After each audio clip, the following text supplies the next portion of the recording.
Good afternoon. यतिखेर चाहिँ हामी आशाकुसावासी अन्तर्गत आशाकुसामा रहेको फेमस मन्दिर टेम्पलमा खैरेबरसँग गइरहेको छ होइन। एकदम रमाइलो छ साथीहरू नि, यतातिर एकदम यो किमोनो लगाउनेहरूले पनि रमाइलो गरेर राखेका छन्। रमाइलो छ। गएको आज फेयरवेल प्रोग्राम होइन, वेलकम प्रोग्राम छ स्नेहहरूको लागि। प्रोग्राम दिएपछि लगेर नजिकै रहेको यो मन्दिरमा गएको के छ यहाँको विशिष्ट मलाई पनि थाहा छैन गाइज होइन। यहाँ चाहिँ भिडभाड हुँदो रहेछ, पढाइहरूको पनि राम्रो हुँदो रहेछ।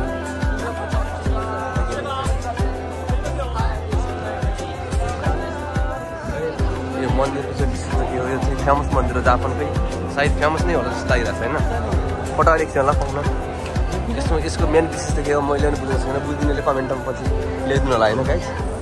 अनि यतातिर चाहिँ हाम्रो यो अर्थशास्त्रमा परेको एकल बजार भन्छ होला यसलाई होइन। एकल बजार रहेछ, दामी रहेछ, सतमा यस्तो रहेछ होइन। मान्छेहरूको भिडभाड नै हुन्छ एकदम। अब साकुराको सिजन पनि हो यो सिजन भनेको होइन। साथसाथै जापानमा अब बिस्तारै बिस्तारै गर्मी पनि बढिसकेको छ। अब केही समयमा गर्मी बिदाहरू पनि हुन्छ होला सायद। र यो समयमा अब गोल्डन विक, जापानमा चाहिँ गोल्डन विकको सिजन पनि हो, केही समयमा गोल्डन विक हुन्छ। तर चाहिँ हाम्रो गएको पनि केही समय बिदा हुँदैछ। बिदा भएपछि अवश्य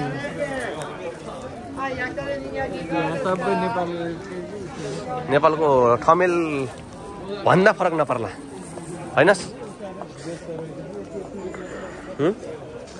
नेपालको ठमेलमा त्यो मन्दिरको आशासन बेचेको जस्तो यस्तो चिजहरू बेच्दो रहेछ होइन। अब पटाइ भिडियो खिच्नु मिल्छ भने थाहा छैन, तर मैले चाहिँ खिचिहालेँ।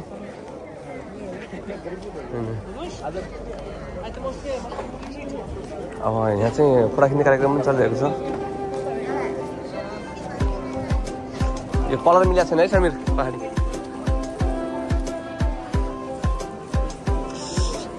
रमाइलो छ जापानमा घुम्न फिर्न हिँडडुल गर्न, काम नहुने जस्तो भए त आनन्द छ गाइज होइन। अब काम गर्नु पऱ्यो, स्कुल जानु पऱ्यो, आउनु पऱ्यो, यति गऱ्यो भने त केही पनि छैन। अब पैसा हुनेलाई चाहिँ मालामाल हुनेलाई चाहिँ जिन्दगी रमाइलो छ। जता जाउँ उतै घुमाउँ। अब यो साकुरा भन्ने हो, यो साकुराको सिजन हो। यो साकुराको सायद हाँगाहरू लिएर राख्यो के हो यो के थाहा भयो। अनि यसको पहाडी यहीँ अगाडि चाहिँ हाम्रो थियो गएको वेलकम प्रोग्राम चाहिँ। एकैछिनमा रतन कार्कीलाई भेट्छु गाइजमा है सायद जस्तो लागिरहेछ। अनि हामी अर्थहीन गन्तव्यविहीन बाटो यत्तिकै कहाँ हिँड्दा छ, अत्तो छैन पत्तो छैन। खानेकुरा यहाँ हातमा छ होइन गाइज। अब यो खस्नेवाला चाहिँ एउटा के हो यो पनि होइन। अनि यहाँ चाहिँ विदेशीहरूको मात्रा धेरै नै देखिन्छ।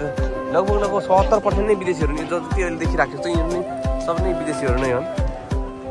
कम्तीमा यो एरियामा चाहिँ खास गरी फेमस चाहिँ किन छैन मलाई त्यो थाहा भएन। म पनि आज दोस्रो पटक 1 वर्ष अगाडिको फर्स्ट इयरको हामीहरू न्युयोर्क प्रोग्राम न्युयोर्क हुन्छ वेलकम प्रोग्राम। अनि यहाँ चाहिँ के छ यसमा हेरौँ, यो 100 रुपियाँको रहेछ। यो चाहिँ लट्ठी काट्न कति हो यो 1000 येन पाइन्छ होला, 1% हो होइन।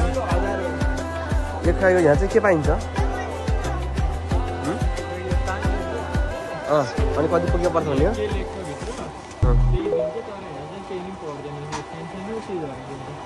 खै ए यिनीहरू नै पाउने होला, डन्ट लेखा छ होइन। यही नै पाउँछ होला। अब यसमा यो घुमिराखेको छ, यो सर यो घुमिराखेको छ।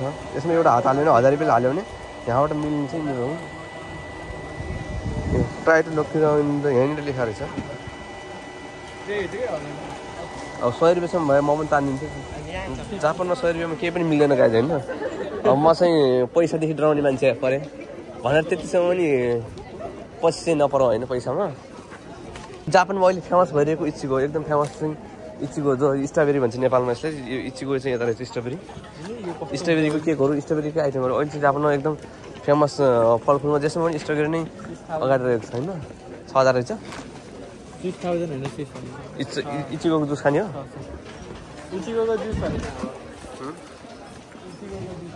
अनि यो एरिया चाहिँ सायद शनिबार र आइतबार चाहिँ एकदम भिड भएर आउनु नै मिल्दैन जस्तो लागिरहेको छ। मैले सुनेको थियो अगाडि पनि सायद यही एरिया नै होला जस्तो लागिरहेको छ होइन।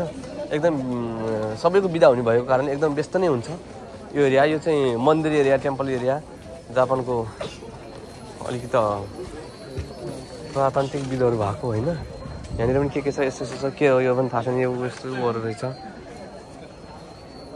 अनि पर्सदेखि लगाएर ठक्क कता कता थमेलको नै याद आउँदो रहेछ। अब अगाडि चाहिँ राम्रो राम्रो केटीहरू पनि देख्न सकिन्छ। सबै यहाँ राम्रो राम्रो मान्छे मात्रै मिल्छ होइन। नराम्रो चाहिँ हामी दुईवटा मात्रै हो होइन। आज चाहिँ गएको बाटो सेरुल सिधेर आएको। अनि यहाँ लगत्तै यता स्काई ट्री देख्न सकिन्छ। टोकियो स्काई ट्री, यहाँ पहाडी ब्याकग्राउन्ड भरेको स्काई ट्री नै हो है सायद, जो जापानको सबभन्दा अग्लो बुर्ज खलिफा पछिको दोस्रो, जसको मिटरमा भन्ने हो भने 634 मिटर उचाइ छ भने बुर्ज खलिफाको 828 मिटर हो। यस्तैको छ, 200 मिटरको मात्रै फरक रहेछ। अब तपाईँलाई म मजाले देखाउन सक्छु साकुरा। जापानमा फुल्ने, नेपालमा नास्पातीको फुल भन्छ के हुन्छ साकुरा।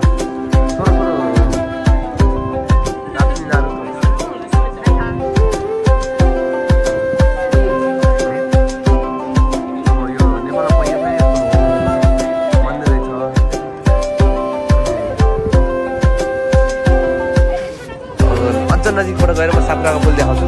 यता हाम्रो समीले के किन्नु खोजिरहेको छ, के किन्नु लागिरहेको जुसहरूको मूल्य ग्रिन टीहरू।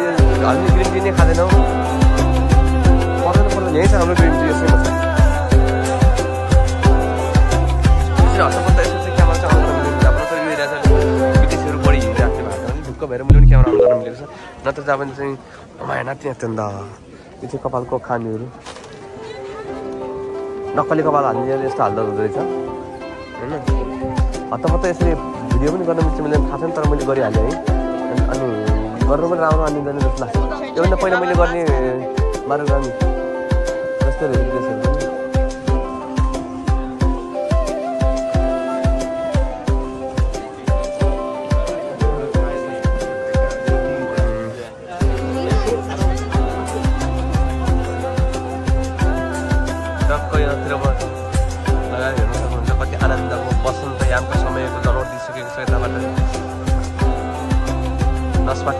नास्पाती नै भन्छ के भन्छ है नेपालमा?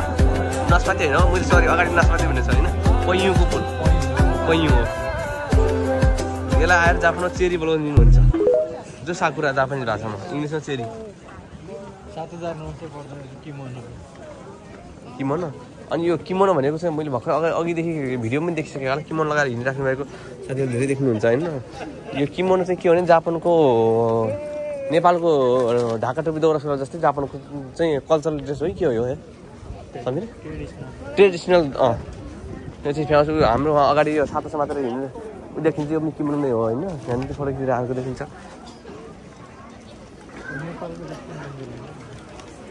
यता टक्क यता पछाडि बिहा गरेर यसरी देखाउँ। अनि नेपालको मन्दिर जस्तै मिल्न खानु जान्छ होला सायद यो चाहिँ सबै यो देखिराखेको किमोनोको ड्रेस नै हो। मिल्छ खाउँला।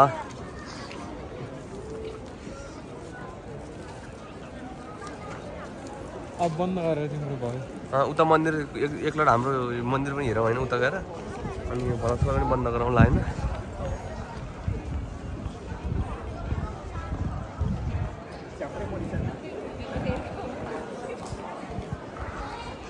यो पाटन दरबार स्क्वायर जस्तो आवाज दिलाउने यो मन्दिर पाटन दरबारै त नहोला सायद, तर पाटन दरबार जस्तो देखिन्छ गाइज होइन। अब नौतले दरबार भन्न पनि मिल्यो होला होइन।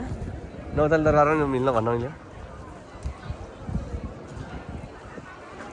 भिडियो अब एकछिन अफ गर्ने। यो चाहिँ उतातिर चाहिँ किमोनो लगाएर फोटो खिच्ने कार्यक्रम चलिरहेको छ। अब मिकुजी नो इमी वा नाम देश का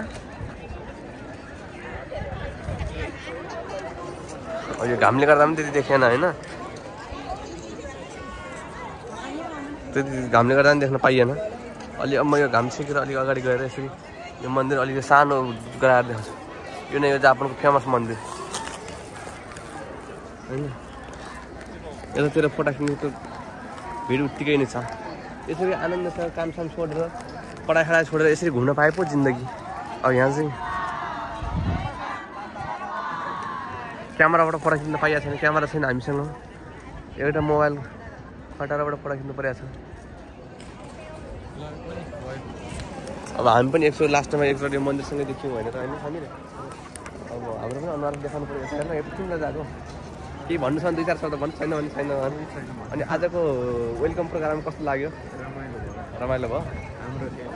हाम्रो चाहिँ थिएन इचिएनसीको भर्खर आएको नयाँ स्टुडेन्टहरूको थियो। हामी चाहिँ वेलकम गर्नको लागि उनीहरूलाई एउटा स्वयंसेवक जस्तै के यिनीसँग के भन्छ अरे भलिन्टियर जस्तै भएर उनीहरूलाई केही सहज होस् भन्ने उद्देश्यले गएको थियौँ। ल आजको भ्लग चाहिँ यहीँसम्म गर्न चाहन्छु, यहीँदेखि समाप्त भएको चाहन्छु। ल भ्लग पनि लामो भयो होइन। अब चाहिँ हामीले चाहिँ यसमा यो भित्र चाहिँ रक्सी चाहिँ छैन, रक्सी चाहिँ खाइँदैन। अनि फलफुलहरू अनि इनर्जी ड्रिङ्कहरू के छ यो बसेर खाइएर अनि काममा जाने निर्णय गऱ्यौँ। ल गाइज ल माता